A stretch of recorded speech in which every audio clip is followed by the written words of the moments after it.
vamos falar sobre crise de identidade. Mas para falar sobre isso, a gente tem que pegar ali da raiz, né, do início. Então, a gente precisa ir para Gênesis e entender uma coisinha chamada humanidade caída. Vamos recapitular a história da humanidade, né? Deus criou Adão e Eva e eles eram perfeitos, seres perfeitos, sem defeitos, obviamente com uma identidade formada. Não existia crise de identidade neles. E aí eles foram tentados, caíram em tentação, pecaram contra Deus e tudo começou. Ali o livro de Gênesis, a gente vai ver que existia um relacionamento perfeito entre Deus e o homem e a mulher. A gente vai ver, por exemplo, Deus vindo para caminhar com Adão, Adão se relacionando muito bem com Eva, né? Amando-a e respeitando-a. Existia uma harmonia ali, antes do pecado. E aí, a gente vai começar a ver a crise de identidade, a gente vai começar a ver a humanidade caída depois do pecado, quando a gente vê, por exemplo, Adão dizer que a culpa era de quem? Da mulher. E depois ainda dizer que a culpa era de Deus que deu a mulher para ele.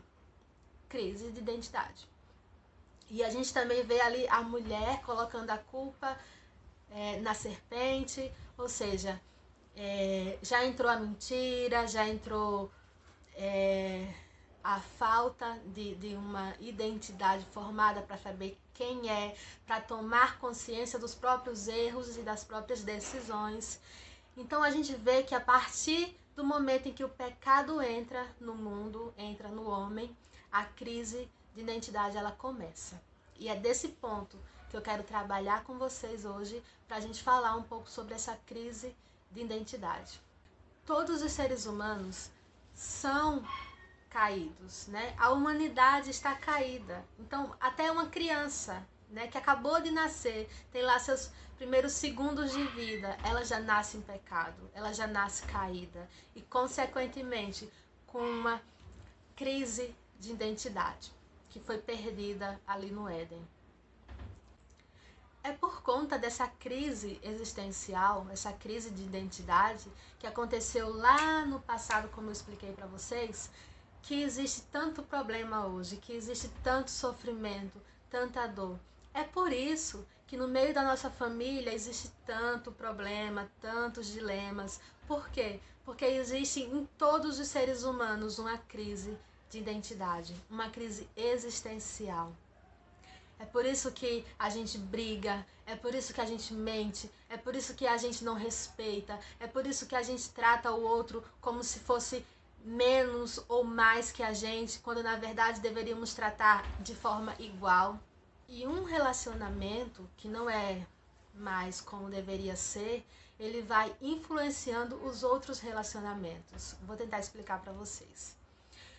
Eu passo a vida inteira ouvindo da minha mãe, por exemplo, que eu não presto, que eu não vou chegar em lugar nenhum, que não era para eu ter nascido, que queria um homem, não uma mulher. Então eu vou crescer acreditando nessas mentiras que foram impostas a mim, porque eu não tenho ainda uma identidade formada sobre quem eu sou.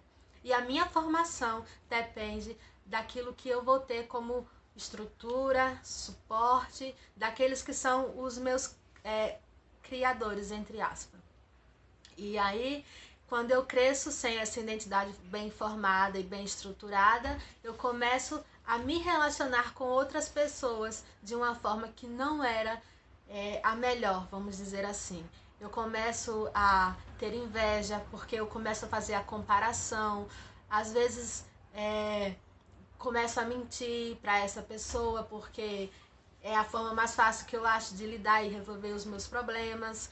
Então vai gerando relacionamentos que são muito conturbados e cheios de problemas, dores e dificuldades em todas as áreas. Eu dei o exemplo de mãe, filhos e amigos e colegas, mas todo tipo de relacionamento que você imaginar que possa ocorrer entre seres humanos, por conta do pecado, por conta da humanidade caída, vai existir ali um erro, né? Vai existir ali uma má configuração na hora de se relacionar. É por isso que a gente vê problema em todo tipo de relacionamento, né? Você vai se juntar com seus amigos? Tem problema. Você vai ter ali a sua família? Tem problema. Tá no seu trabalho?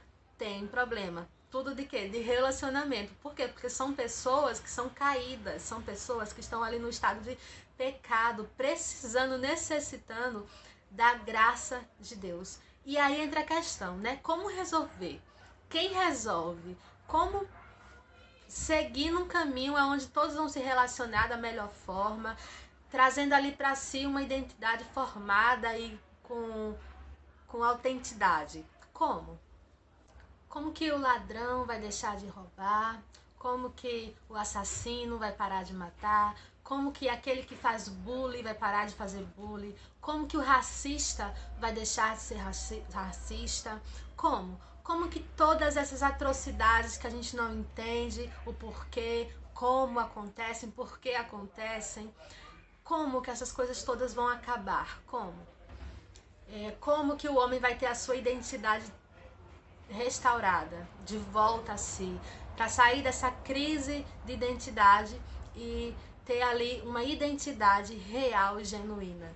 Como? Então a gente vai ver lá em Gênesis a resposta para todo esse caos, para toda essa humanidade caída. Deus nos dá uma promessa, a promessa da vinda do Cristo, que em nosso lugar pagaria pelos nossos pecados.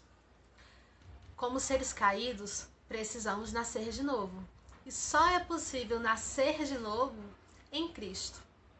E graças a Cristo e por conta do sacrifício de Cristo. Esse novo nascimento nos dá ali a oportunidade de uma nova vida, com identidade formada. É então, a partir dessa entrega de vida a Cristo, que a gente começa a ter uma identidade mais formada. É um processo. Por quê?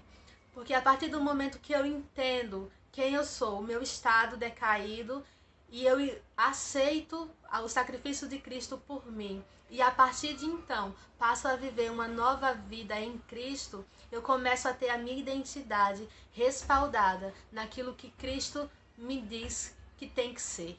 Por exemplo, quando eu começo a me relacionar com as pessoas, eu não faço mais aquilo que eu acho que é certo, mas aquilo que Deus me diz que é certo. Então, se Deus diz que eu tenho que amar o meu inimigo, eu tenho que amar. Se Deus me diz que é para amar o próximo como a si mesmo, eu tenho que amar. Se Deus me diz que eu tenho que amar a Ele sobre todas as coisas, acima de tudo, eu tenho que amar. E o novo nascimento é o que me dá possibilidade e acesso a ter condições de fazer isso. Porque como homem caído é impossível. Mas no novo nascimento em Cristo, aceitando ali o seu sacrifício, é que eu vou poder viver essa nova vida. Então, à medida que cada pessoa vai entendendo ali o que aconteceu na cruz, qual é o seu estado, como ele deve ser, entendendo ali o porquê de tanto sofrimento e começando a viver de acordo com aquilo que as escrituras nos ensinam a viver, a ser, a gente vai começando a mudar a nossa forma de pensar, a nossa forma de andar, a nossa forma de agir e se relacionar com o outro. Então, quanto mais pessoas vão vivendo dessa forma, o nosso relacionamento e a nossa conduta uns com os outros vai ficando cada vez mais parecida com aquilo que a gente viu lá em Gênesis. Lembra de Gênesis? Eu falei com vocês que Adão e Eva e Deus viviam um relacionamento perfeito. É isso que Cristo veio trazer para nós. Essa oportunidade de também viver um relacionamento como foi lá em Gênesis. Só que isso agora, por conta do pecado, é um processo. E cada um, na sua luta do dia a dia, nas suas próprias limitações, vai colocando e ajustando na sua vida.